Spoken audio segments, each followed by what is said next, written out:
नमस्कार फ्रेंड्स। भला दुनिया में कौन ऐसा व्यक्ति है जिसके मन में महत्वाकांक्षाएं नहीं पनपती। हर एक के मन में कोई ना कोई इच्छा अवश्य होती है। कोई किसी मुकाम को पाना चाहता है तो कोई किसी मुकाम को, लेकिन क्या इच्छा कर लेने मात्र से कोई अपने मुकाम को पा सकता है? इस संदर्भ में अगर हम इब्न बत्तान के शब्दों पर गौर करें तो गलत न होगा। उसने अपनी यात्रा वृत्तांत लिखते हुए एक बात लिखी है कि प्रत्येक महत्वाकांक्षा घोर परिश्रम मांगती है। किसान को ही देखो, अपनी फसल के लिए कितनी मेहनत करता है। फूल फल क्या अपने आप उत्पन्न होते हैं? उनको उत्पन्न करने वालों से आपको इन बातों का पता चलेगा कि इसके लिए उन्होंने कितने परिश्रम किए। महत्वाकांक्षा इसका अपवाद नहीं है।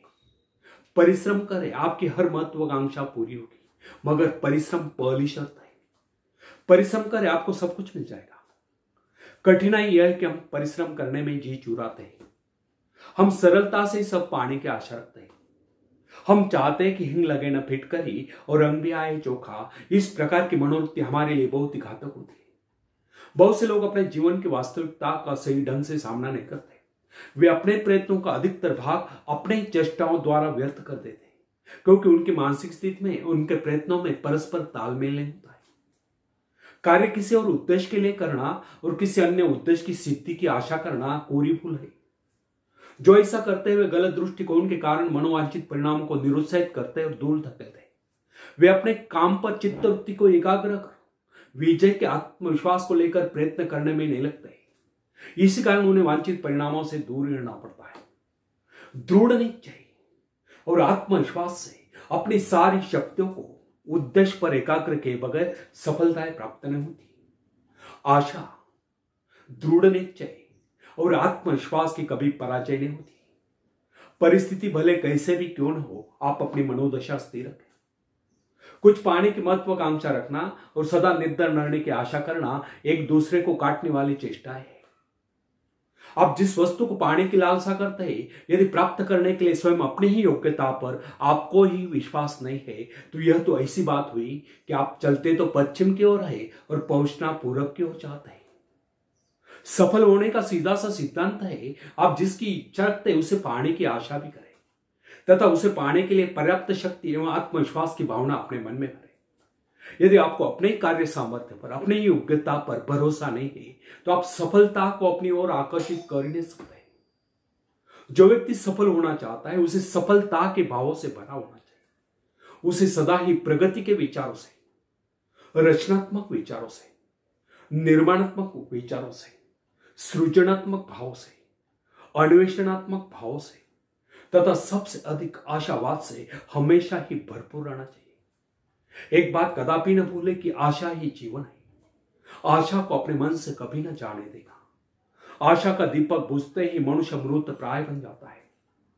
फ्रेंड्स, अपने लक्ष्य की ओर बढ़ने से पहले इस बात को भी आप कदापि न भूले कि जिस दिशा की ओर आप मोह किए हुए उधर ही आप जाएंगे। यदि आपका मोह कमी, अभाव और भूख की ओर है तो स्वभावतः आप उधर जाएंगे। इसके विपरीत उधर से मोह मोड़कर विपुल धन संपत्ति की ओर कर देंगे, उधर बढ़ना शुरू कर देंगे, अपने सारे प्रयत्नों को उसी दिशा में मोड़ देंगे, तो आप अवश्य ही धन संपत्ति प्राप्त करने में सफल होंगे।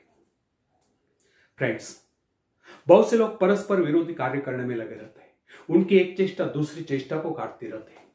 जब हम अपने मन में विश्वास करें कि हम धनी नहीं बन सकते, तो भला हम कैसे धनी बन सकते हैं? यदि हमारी मनोवृत्ति गरीबी में घर बनाकर बैठी है, तो वहां धन संपदा आने के लिए स्थान ही कहां है? जिस वस्तु को हम बनाने में लगे हुए वही तो बनेगी। हमारे विचारों की दरिद्रता, निराशा की भावना, संदेह की भावना, आत्मविश्वास की कमी और अकर्मण्यता ने तो हमें दरिद्र बनाया हुआ है। यदि आप धनी बनने के लिए प्रयत्नशील है, यदि आपने अपनी सारी योग्यता और कार्य शक्ति धनाढ्य बनाने में लगा रखी, तो आप दरिद्र या भिखारी का अभिनय न करें। आप अपनी मनोवृत्ति को विपुल धनाढ्य व्यक्ति जैसा बनाइए। फरादेर से काम लें, धनाढ्य व्यक्ति जैसा अभिनय कीजिए। अपने किसी भी चेष्टा में निर्धनता को मत प्रकट कीजिए। यदि आप अपने इर्द गिर्द दरिद्रता जैसा वातावरण बनाए रखेंगे, तो आपका प्रभाव दूसरों पर दरिद्र जैसा ही पड़ेगा। न आपकी साख जमेगी, न आप धन को अपनी ओर आकर्षित कर सकोगे।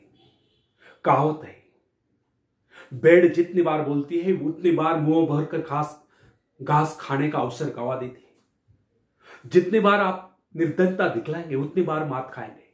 अतएव सिद्धांत पर चले। अपने वास्तविकता को छुपा कर रखें। जो भी आपका उद्देश्य है उसी के अनुरूप कार्य करें। कई बार अपने व्यवहार के कारण मनुष्य सफल हो गए। अपना रोना मत रोइए, अपने को मजबूत बनाइए। बाधाओं में दृढ़ता से चुपचाप अपने मार्ग पर चलिए। आप अपने लक्ष्य को प्राप्त करके ही रहोगे। फ्रेंड्स, किसान अपने खेत में कितने परिश्रम करता है, तब कोई वह अनाज उत्पन्न करता है। वह भूमि को उर्वर यानी कि सुपीक बना रखता है। उसे पता है कि उसका अनाज सूखता या सड़ता तभी है जब भूमि की उर्वरता कम हो जाती है, वातावरण खराब हो जाता है तथा धूप लगना बंद हो जाता है तथा देर तक सूखा पड़ता है। इसी प्रकार जब मनुष्य के मन के विचार अकर्मण्यता से भर जाता है, उत्साह कम हो जाता है, उद्यम मंद पड़ता है, उल्लास मिट जाता है, साहस मर जाता है, आत्मविश्वास समाप्त हो जाता है, तब मनुष्य का व्यक्तित्व दुर्बल तथा प्रभावहीन होने लगता है। सही ढंग की चित्तवृत्ति से तो मनुष्य पर दूसरों के गलत सुझाव का कुछ भी प्रभाव नहीं पड़ता है। लोग तो सुझाव देते ही रहते हैं। यदि आपका मन कच्चा हो तो आपका लक्ष्य भ्रष्ट होते देर नहीं लगेगी। यदि आप गलत सुझावों को सुनने के लिए बाध्य किए जाते हैं, फिर भी उन सुझावों का अपने मन पर प्रभाव न हो देने के लिए कृत संकल्प है, तो उस दूषित वातावरण में रहकर भी आप अपनी रक्षा उन घातक विचारों से कर सकते हैं। यदि आप अपने संकल्प पर अड़िग रहने का प्रण कर लेते हैं, तो उन घातक सुझावों से अपनी रक्षा आप भली भांति कर सकते हैं। इसके विपरीत यदि आप गलत सुझावों को सुनने के लिए ध्यान देते हो, बुराइयों को ग्रहण करने के लिए तैयार रहते हो, अपने मन को चंचल बनाए रखते हो, दूसरों के कहने पर अपने उद्देश्य को छोड़ने के लिए तैयार रहते हो, तो आप स्वयं अपने जीवन का नाश कर लेते हैं। गलत सुझावों को सुनने वाला, इस प्रकार के सुझावों को प्रोत्साहन देने वाला, इन सुझावों का स्वागत करने वाला तथा इन्हें सुनने में मजा लेने वाला व्यक्ति अवश्य ही पथभ्रष्ट हो जाता है। इस प्रकार की सभी बातें व्यक्ति का नाश कर देती है। यदि हम चाहे तो अपने उद्देश्य को मन ही मन बारंबार दोहराते हुए, बारंबार उस उद्देश्य की पूर्ति का प्रण करते हुए अपने पथ पर आगे बढ़ते रह सकते हैं। ऐसे में धीरे धीरे उस उद्देश्य के लिए कार्य करते रहना हमारा स्वभाव बन जाता है। यह हमारी शक्ति को बढ़ाता है। यदि लक्ष्य सदैव अपने मन में रखे और सदैव उन विचारों को अपने मन में जगाए रखे, तो आप अवश्य ही सफल हो गए। फ्रेंड्स, विश्वास कार्य सिद्धि का पिता है। इससे योग्यता को बल मिलता है, वह दुगुनी हो जाती है। मानसिक शक्तियों को सहारा मिलता है, वे पुष्ट हो जाती, शक्ति बढ़ जाती है। विचारों को तीव्रता केवल धारणा से, अटेंशन से मिलते हैं। उनमें स्थिरता दृढ़ निश्चय से आती है। उन्हें शक्ति केवल आत्मविश्वास से मिलती है। यदि वे गुण कमजोर हो तो विचार ही कमजोर हो गए और आपका कार्य व्यर्थ जाएगा। कई व्यक्ति सदृढ़ गंभीर धारणा ना बना पाते हैं, ना ही रख पाते हैं। वे बिल्कुल सतह पर होते हैं और हर एक सुझाव से परिवर्तित होते रहते हैं। उनकी स्थिति ऐसी होती है, गंगा गए तो गंगादास और यमुना गए तो यमुनादास। यदि वे किसी मार्ग का अनुसरण करने का निश्चय कर लेते तो उनका निश्चय इतना उथला और सतही होता है कि पहले विघ्न के आते हुए हथियार डाल देते और घुटने टिका देते हैं। ऐसे लोग अपने विरोधियों तथा उन लोगों की दया पर निर्भर रहते हैं जो उनसे सहमत नहीं होते। ऐसे लोग कदम कदम पर बदलते रहते हैं। उन पर विश्वास नहीं किया जा सकता। उनका कोई भी निश्चय और कोई भी योजना योगात्मक नहीं होती। जो स्वयं स्थिर बुद्धि नहीं है, उनकी योजना भला क्या स्थिर होगी। यदि हम दृढ़ निश्चय की शक्ति को पहचान ले और ये समझ ले कि जो हम बनना चाहते हैं बन सकते हैं, जिसके लिए हम प्रयत्न करेंगे उसे कर सकते हैं, तो इससे हमारे संपूर्ण जीवन में महान क्रांति आ जाएगी। हम अपने अधिकांश दोषों और कष्टों से बच जाएंगे और जीवन की उन ऊंचाइयों पर पहुंच जाएंगे जिनके हम एकांत में बैठे सपने देखा करते हैं। हम आमतौर पर इच्छा शक्ति के विषय में चर्चा करते रहते हैं।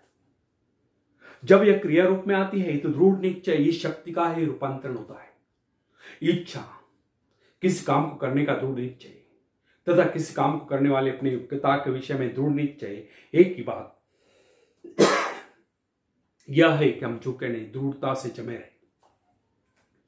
फ्रेंड्स, संसार में कोई व्यक्ति बड़े बड़े कठिन कार्य तभी कर सकता है जब उसका मन नव सृजन नव निर्माण की हो।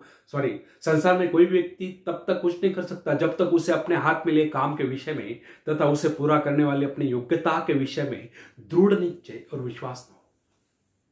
ऐसे व्यक्ति का पीछे हटना लगभग असंभव है, जिसके अपने कार्य और उद्देश्य पर दृढ़ आस्था है, जिसका यह विश्वास है कि जो काम उसके सामने है वह उससे कर सकता है, वह उन विघ्नों का मुकाबला करने में समर्थ है जो उसका रास्ता रोककर खड़े हो जाते हैं। तब वह अपनी परिस्थितियों से बढ़कर शक्तिशाली है। सफल होने की निरंतर आस्था तथा हमारा ऐसा करने का दृढ़ आग्रह ही हमें कठिनाइयों के पार ले जाता है। सौभाग्य आने पर मुस्कुराता है और वह कार्य सिद्धि की शक्ति को प्रबल कराता है। यह हमारी स्वाभाविक योग्यताओं और शक्तियों को सजीव तथा सशक्त बनाता है। निरंतर अपनी योग्यता और शक्ति के विषय में निश्चयात्मक विश्वास इस साहस को बराबर बढ़ावा देता है तथा साहस ही आत्मविश्वास की रीढ़ है। जब मनुष्य सर्वथा प्रतिकूल कठिन परिस्थितियों से घिर जाता है, तब यदि वह सोचे और कहे कि मैं इसे कर सकता हूं, मैं इसे करके रहूंगा, तो इससे उसका साहस और आत्मविश्वास तो सशक्त हो ही उठेगा, सामर्थ्य विरोधी शक्तियां भी कमजोर पड़ जाएगी। जो कुछ निर्माणात्मक इच्छा को सशक्त बनाता है, वही कुछ इसके विरोधी विनाशात्मक तत्वों को भी कमजोर बनाता है। फ्रेंड्स, कोई भी व्यक्ति बड़े बड़े कठिन कार्य तभी कर सकता है जब उसका मन नव सृजन और निर्माण की उमंगों से भरा हो। खाली बुझे हुए मन वाला व्यक्ति कुछ नहीं कर सकता। आशा और उत्साह से बड़े बड़े कार्य होते हैं। निर्माणात्मक, आग्रहात्मक तथा आक्रामक गुण ही आगे बढ़ाने वाले गुण हैं। इन गुणों का उपयोग करने के लिए मन की स्थिति भी वैसी ही होनी चाहिए। जिस व्यक्ति में यह गुण नहीं होते वह कभी नेता नहीं बन सकता। वह हमेशा दूसरों की पूछ बनाए रहेगा। तब तक उसकी यही स्थिति रहेगी जब तक वह अभावात्मक से भावात्मक तथा संशयात्मक से निश्चयात्मक नहीं बनता। पीछे पीछे चलने की आदत बनी रहेगी। इस कारण हम या इस प्रकार के दूसरे लोग मात्र कुप मन बनकर रह जाते हैं। हमारा सारा जीवन अकारत हो जाता है। हम जरा भी प्रगति नहीं कर पाते। हम अपने जीवन को गहरे अंधकार में घर कर देते हैं। इस प्रकार के व्यवहार में हम अपने दिलों और दिमाग की खिड़कियां और दरवाजे बंद कर डालते हैं और मोटे काले पर्दे टांग देते हैं। एक बार पर्दे हटाकर खिड़कियां खोलकर बाहर झांक कर तो देखो। आज इसी क्षण दृढ़ निश्चय कर लो कि मैं आशावादी बनूंगा। मुझ में निराशावाद का नामो निशान नहीं होगा, उसकी कल्पना तक नहीं करूंगा। यह विश्वास रखो कि अंत में न्याय की विजय होती है।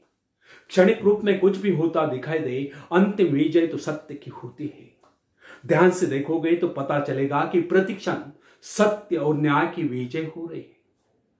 यह तथ्य अपने मन में अच्छी तरह बिठा ले। इसकी बार बार आवृत्ति करें कि मैं महान सौभाग्यशाली व्यक्तियों में से अपने आप को बधाई दे कि मैं बिल्कुल ठीक समय पर और बिल्कुल ठीक स्थान पर पैदा हुआ हूं और मेरे पास करने के लिए काम है जिसे और कोई नहीं कर सकता। तथा संसार का मैं सबसे सौभाग्यशाली व्यक्ति हूं कि मुझे यह मौका मिला है। मुझे ऐसा स्वास्थ्य, ऐसी शिक्षा, ऐसा ज्ञान, ऐसी प्रतिभाएं, ऐसी योग्यताएं, ऐसी शक्तियां, ऐसी कुशलताएं प्राप्त हुई है कि मैं इस कार्य को अवश्य पूरा करूंगा। यदि तुम बेकार और निर्धन हो तो भी उठो, हृदय को उत्साह से पूर्ण करो। अभाव और गरीबी के प्रत्येक विचार को अपने मन से निकालकर बाहर कर दो। अपने मन में संपन्नता, समृद्धि, सब प्रकार की अच्छी चीजों के चित्र बनाओ। तुम्हारे लिए सब चीजें प्रस्तुत करने की सृष्टा की अर्थात सृष्टिकर्ता की अर्थात ईश्वर की सुनिश्चित योजना है। धर्म ग्रंथों को पढ़ो। उनमें ईश्वर की आज्ञा उल्लिखित है कि तुम गरीबी से अभागी या दुखी नहीं हो। इस बात का दावा करो क्योंकि यह परम सत्य है। तुम्हारा जन्म सिद्ध अधिकार है कि तुम सौभाग्यशाली हो, ऊर्जा से युक्त हो, संपन्न हो, महान शक्तिशाली हो। तुम्हें सफलता अवश्य मिलेगी। ऐसे विचार आते ही तुम सफल हो जाओगे। जड़ प्रकृति की भला क्या मजाल कि वह मानव को रोक सके, उस मानव को जिसे ईश्वर ने अपने प्राकृतिक नैसर्गिक रूप से बनाया है। बार बार मनन करो और यह विश्वास रखो कि जिस सृष्टा ने, जिस सृष्टिकर्ता ने, जिस ईश्वर ने तुम्हारे मन में कुछ करने की, कुछ बनने की भावना रखी है, उसने इस महत्वाकांक्षा को पूर्ण करने की योग्यता भी दी है। अपने इस योग्यता का लाभ उठाओ।